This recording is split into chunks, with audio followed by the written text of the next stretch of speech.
എറണാകുളം പറവൂരിൽ ഇടഞ്ഞ ആനയെ തളച്ചു. മൂത്തകുന്നം പത്മനാഭൻ എന്ന ആനയെയാണ് തളച്ചത്. Transport bus സ്റ്റാൻഡിന് സമീപം ഇടഞ്ഞ ആനയെ 1.5 മണിക്കൂറിന് ശേഷമാണ് തളയ്ക്കാനായത്. 2022-ൽ പാലക്കാട് വെച്ച് പാപ്പാനെ കുത്തിക്കൊന്ന ആനയാണ് മൂത്തകുന്നം പത്മനാഭൻ.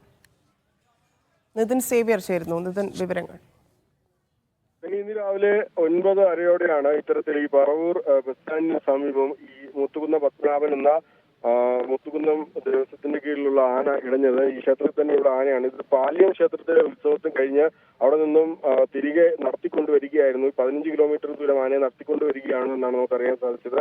ഇതിനിടയിലാണ് ഈ പറവൂരിൽ വെച്ച് ആന ഇത്തരത്തിൽ ഇടഞ്ഞത്. പിന്നീട് ആന ഈ വഴിയിലുണ്ടായിരുന്ന വാഹനങ്ങളെല്ലാം ആക്രമിക്കുകയായിരുന്നു. വാഹനത്തിലുണ്ടായിരുന്ന ഈ ഓട്ടോറിക്ഷയിലും ബൈക്കിലുമായി യാത്ര ചെയ്തിരുന്ന 3 പേർക്ക് പരിക്കേറ്റിട്ടുണ്ട്. അതിനുശേഷം ഏകദേശം 12 കിലോമീറ്ററോളം ദൂരം ആന റോഡിലൂടെ ഓടി. ഈ സമയത്ത് ഒന്നാം പാപ്പാൻ ആനപ്പുറത്ത് തന്നെ ഉണ്ടായിരുന്നു. മറ്റു പാപ്പാന്മാർ ആനയെ തളയ്ക്കാൻ ശ്രമിക്കുന്നുണ്ടായിരുന്നു. എലിഫന്റ് സ്ക്വാഡും മറ്റ് പോലീസും എല്ലാം ഇവിടെ എത്തിയിട്ടുണ്ടായിരുന്നു. ഈ റോഡിലൂടെ ആന പിന്നീട് തിരികെ മൂത്തുകുന്നം ക്ഷേത്രത്തിലേക്ക് തന്നെ തിരികെ എത്തുകയായിരുന്നു. ആന മൂത്തുകുന്ന ക്ഷേത്രത്തിലെ ആനയാണ്. അപ്പോൾ ഈ ക്ഷേത്രത്തിലേക്ക് തന്നെ ആന തിരികെ എത്തുകയായിരുന്നു. അവിടെ എത്തിയ ശേഷം പിന്നീടും ഏറെ നേരം പണിപെട്ടിട്ടാണ് ഈ ഒന്നാം പാപ്പാനെ നിലത്തിറങ്ങാൻ സാധിച്ചത്. നിലവിൽ ആന ശാന്തനാണെന്നാണ് പറയുന്നത്. ആനയ്ക്ക് പ്രാഥമിക ചികിത്സ നൽകി കഴിഞ്ഞു. ആന മതപ്പാടുള്ള ആനയെ ഇത്തരത്തിൽ ഈ ക്ഷേത്രോത്സവത്തിന് കൊണ്ടുപോയതിൽ വലിയ തോതിലുള്ള വിമർശനം ഉയരുന്നുണ്ട്. ഒപ്പം തന്നെ ആനയ്ക്ക് ഈ സ്ഥിരമായി പാപ്പാന്മാർ ആനയെ മർദ്ദിക്കുമായിരുന്നു എന്നാണ് ഈ നാട്ടുകാർ, ഇവിടെ ഉണ്ടായിരുന്ന നാട്ടുകാർ പറയുന്നത്.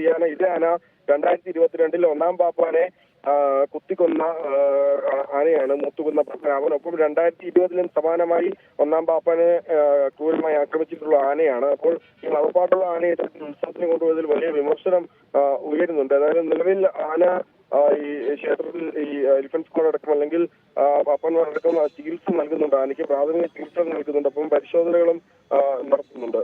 ശരി.